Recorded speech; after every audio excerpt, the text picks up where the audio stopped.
kelas 2. Hari ini kita akan belajar di tema 1 hidup rukun, subtema 2 hidup rukun di tempat bermain, pembelajaran 1. Jadi kita sudah masuk subtema 2. Nah, sekarang kita langsung ke pelajarannya, oke?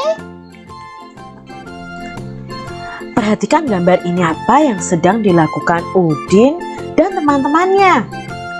Ya, mereka sedang bermain. Ada yang bermain ayunan, bermain sudamanda, ada yang bermain kelereng, sepak bola, layang-layang. Pernahkah kalian bermain seperti ini dengan teman-teman kalian? Bagaimana perasaan kalian? Pasti senang ya. Nah, di sini Udin mempunyai banyak teman. Ada Edo, Lani, Made, dan banyak lagi. Udin sering bermain bersama teman-temannya. Mereka bermain setelah pulang sekolah atau pada saat libur. Udin dan teman-teman bermain dengan rukun. Apakah teman-teman Udin bermain dengan rukun tadi? Ya, bermain dengan rukun. Nah, di sini punya gambar. Coba yuk kita beri tanda centang untuk gambar yang menunjukkan sikap rukun saat bermain. Kita lihat gambar yang paling atas sendiri adik-adik. Nah, gambar ini apakah menunjukkan sikap rukun saat bermain? Ya, ini menunjukkan sikap rukun, berarti kita beri centang. Lalu yang kedua, gambar ini bermain sepak bola, tapi lihat di sini ada yang bertengkar. Apakah ini menunjukkan sikap rukun? Tentunya tidak. Gambar yang ketiga, bermain ayunan dengan teman. Nah, di sini kelihatan sangat senang ya Siti dan Lani. Apakah ini mencerminkan sikap hidup rukun? Ya, berarti ini kita centang. Kalau yang ini nih, berebut mainan, apakah mencerminkan sikap hidup rukun? Tentunya tidak.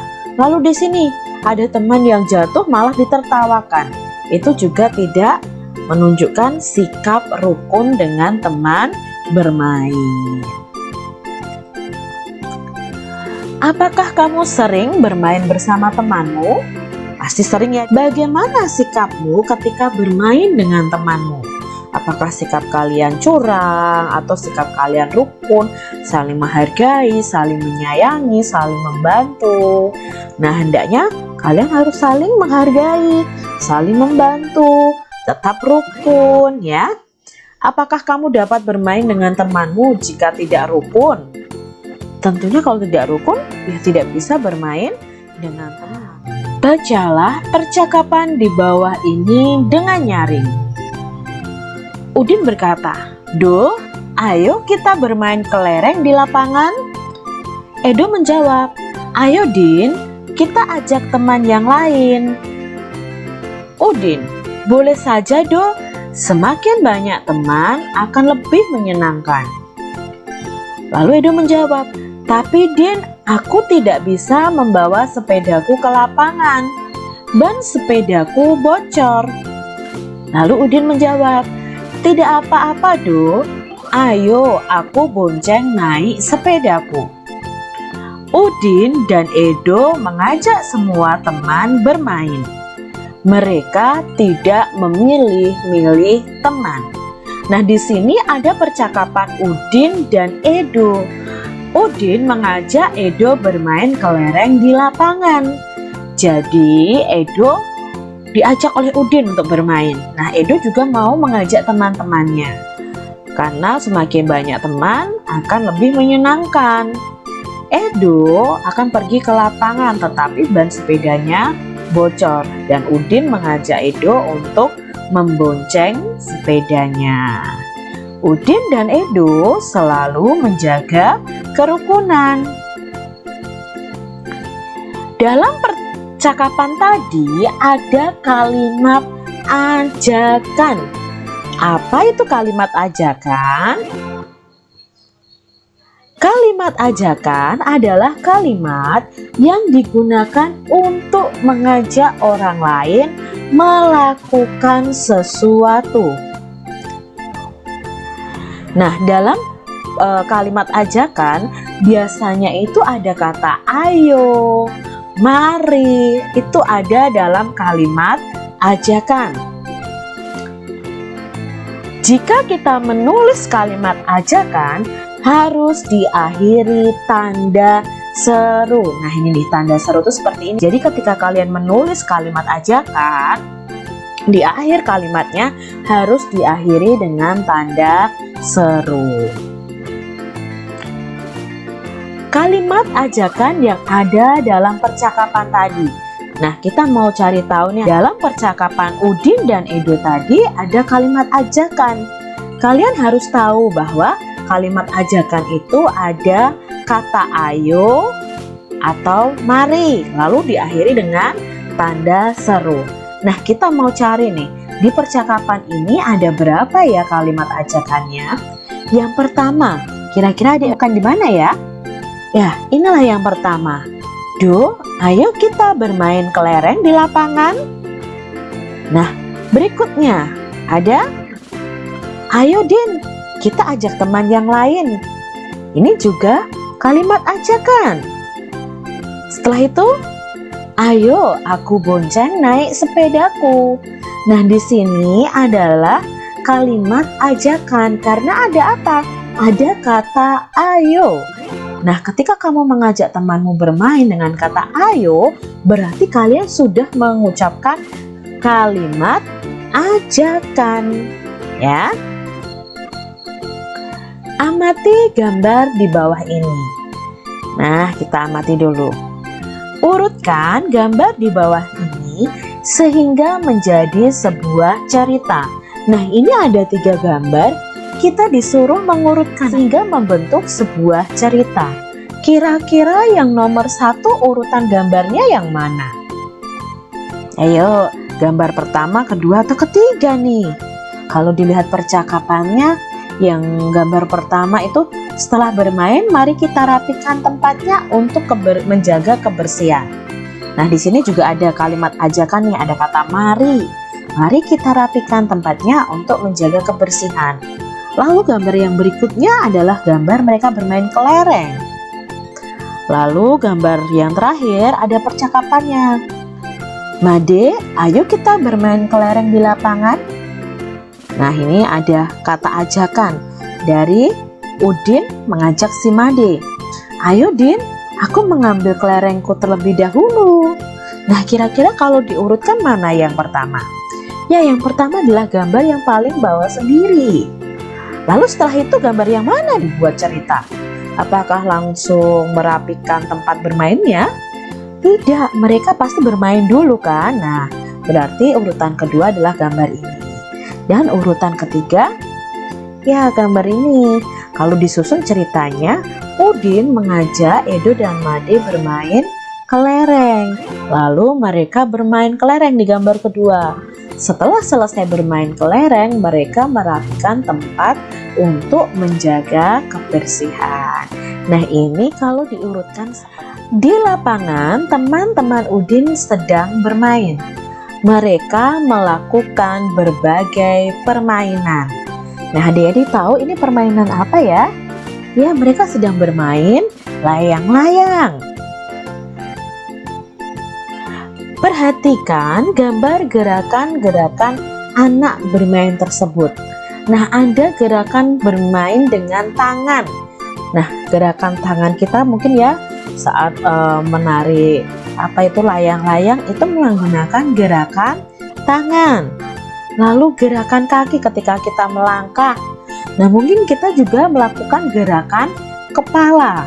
Nah, gerakan anak bermain dengan tangan, dengan kaki, dengan kepala itu bisa dijadikan sebuah tarian.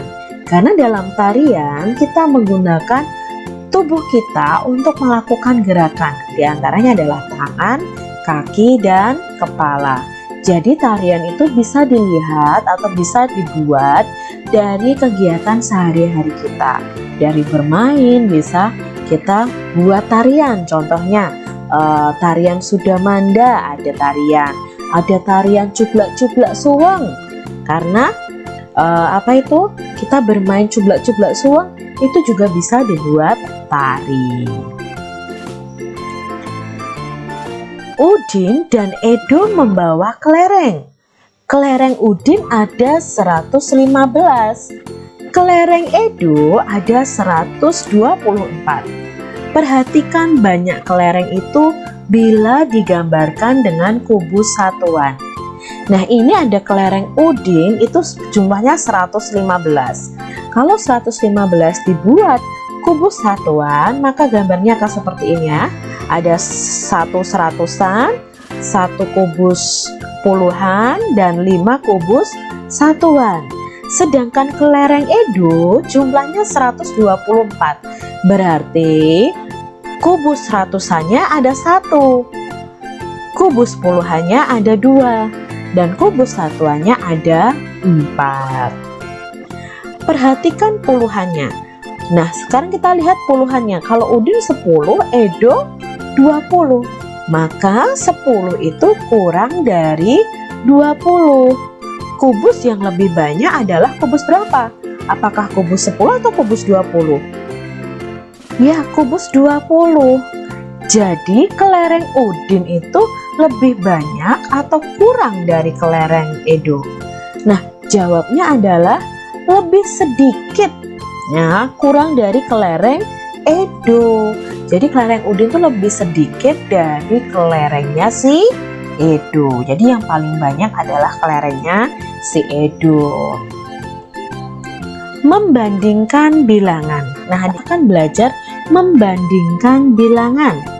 Bilangan dapat dibandingkan dengan kata kurang dari, lebih dari, atau sama dengan. Untuk membandingkan bilangan, kita lihat angka yang ratusannya dulu. Lalu baru kita lihat puluhannya dan satuannya. Kalau nanti ratusannya sama, maka yang dilihat adalah puluhannya. Kalau ratusan dan puluhannya sama, maka yang dilihat adalah satuan. Nah, kita lihat nih adik-adik contohnya. Kak Citra punya 2 bilangan, yaitu 568 dan 421. Maka kita lihat dulu ratusannya. Yang depan angka ratusannya adalah angka 5. Berarti nilainya 500. Sedangkan bilangan yang belakang, angka ratusannya adalah angka 4. Nah, karena angka 5 lebih dari angka 4, ya, nilainya lebih banyak, maka kalimat perbandingannya adalah 568 itu lebih dari 421. Ini kita membandingkannya dari ratusan dulu, dari depan dulu, bukan dari satuannya. Lalu bagaimana jika angka ratusannya sama? Nah, jika angka ratusannya sama, maka kita bandingkan angka yang kedua, yaitu puluhannya. Contohnya punya 2 bilangan, yaitu 671 dan 682. Kita lihat angka ratusannya sama-sama 6. Jadi tidak bisa dibandingkan karena sama. Setelah itu kita lihat puluhannya. Yang depan, angka bilangan depan ini ada puluhannya adalah 7 ya. Jadi angka puluhannya adalah angka 7 atau nanti disebut juga 70. Lalu bilangan yang belakang, angka puluhannya adalah angka 8. Sekarang kita bandingkan 7 dan 8. 7 itu lebih dari atau kurang dari 8? Nah, karena angka ratusannya sama, maka kita bandingkan puluhannya. Angka 7 itu kurang dari 8. Maka kalimat perbandingannya adalah 671 itu kurang dari 682.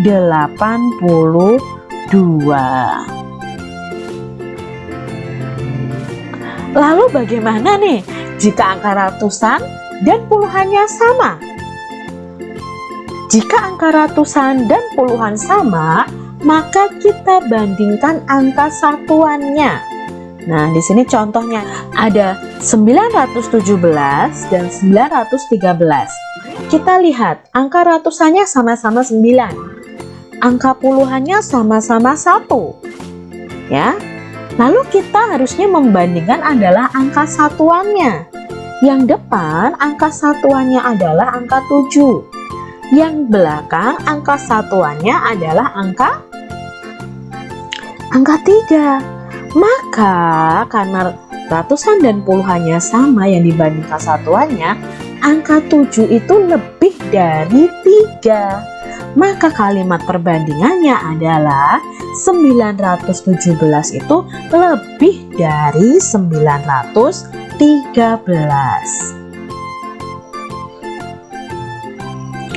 Tulislah lebih dari, kurang dari, atau sama banyak dari gambar-gambar berikut. Nah, di sini ada dua kumpulan buku yang sama banyak, yaitu kumpulan buku A dan kumpulan buku B. Ya, ini tidak sama banyak. Kita mau cari tahu nih berapa kumpulannya dulu ya. Lalu kita nanti tulis perbandingannya. Kita lihat yang A dulu. Yang A itu ada ratusannya, ini ada 10 tumpukan ya. Satu tumpukan itu 10 buku. Kalau ada 10 berarti 100. Ini ada lagi 100, ini ada lagi 100, berarti 300 ditambah puluhannya ada 3, berarti ada 30. Lalu satuannya ada 7. Maka jika dibuat penjumlahan itu 300 ditambah 30 ditambah 7 sama dengan 337. Nah, sekarang kita lihat kumpulan buku yang B. Kumpulan ratusannya ada 3 juga, berarti 300. Kumpulan puluhannya ada 6, maka puluhannya nanti 60. Kumpulan satuannya ada, ya kumpulan satuannya ada 6 juga. Maka jika ditulis 30 ditambah 60 ditambah 6 sama dengan 366. Lalu kita bandingkan nih. Maka tumpukan buku yang A titik-titik yang B, apakah lebih dari atau kurang dari? Kalau kita lihat ratusannya sama. Kalau kita lihat puluhannya 30 dan 60. Berarti ya kalimat perbandingannya adalah kurang dari. Jadi kumpulan buku 337 itu kurang dari 366.